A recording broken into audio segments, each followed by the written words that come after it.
your personal brand is so strong that you've probably forgotten the days that wasn't a influence within phone calls and sales meetings. But it's something that I experienced perhaps maybe 2-3 years ago. I would start to call people or email people to get sponsors on the show or to sell our corporate training program. And now it's actually quite difficult to do that without at least someone within the chain recognizing who I am, someone's consumed some of our content at some point. And so when I'm trying to create anecdotes and create blog posts and do experiments, everything's totally skewed. So it's massively beneficial just from a personal branding perspective, right? To, I guess, someone coined this, I don't know who did. It's probably you in one of your books, Jeffrey. So you're building trust at distance, aren't you? And that's like one of the major benefits of all of this. Right. Exactly. And the challenge that most salespeople, because it doesn't bring an immediate sale, they don't think it has immediate value. When in fact, it has long-term value and short-term response. You'll get response right away if you do it right. Go look at the 5 most popular podcasts. Look at how they elicit response from an audience or bring somebody on as a guest in the audience or answer questions from the audience. And if you're dealing in your specific niche, it's so much easier. So let's touch on niche here, because I feel like this is something I got wrong with our first podcast, the Salesman Podcast. It was just too broad, B2B salespeople. In hindsight, if I were to go back to it again, I would have done it a lot more kind of a narrow focus. For an individual salesperson, should the focus be their ideal customer? Or should we go slightly wider than that as we kind of plan out our initial content? You can go slightly wider because you don't know. For example, it could be your ideal customer and their vendors. Sure.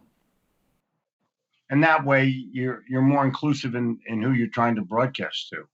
But believe me, if you're looking for 25 new customers and there's 100 people that are your targets, shoot there. Rather than try to find out who's in charge of this and make a cold call and try to get an appointment and send literature and they don't show up for the appointment. Come on, those days are over.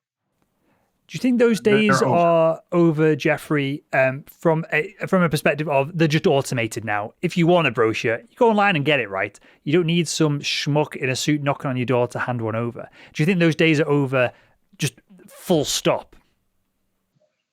They may not be full stop, but they're approaching full stop. And COVID has exacerbated that because up until a year ago, video and virtual were an option. Now they're not an option anymore. They're an imperative. And so when you go from one thing to the other that quickly, it changes the whole culture and changes the whole terrain of sales. And salespeople don't realize that the terrain is sales because they're thinking about it from their own perspective and what they used to do. And what they used to do is no longer valid.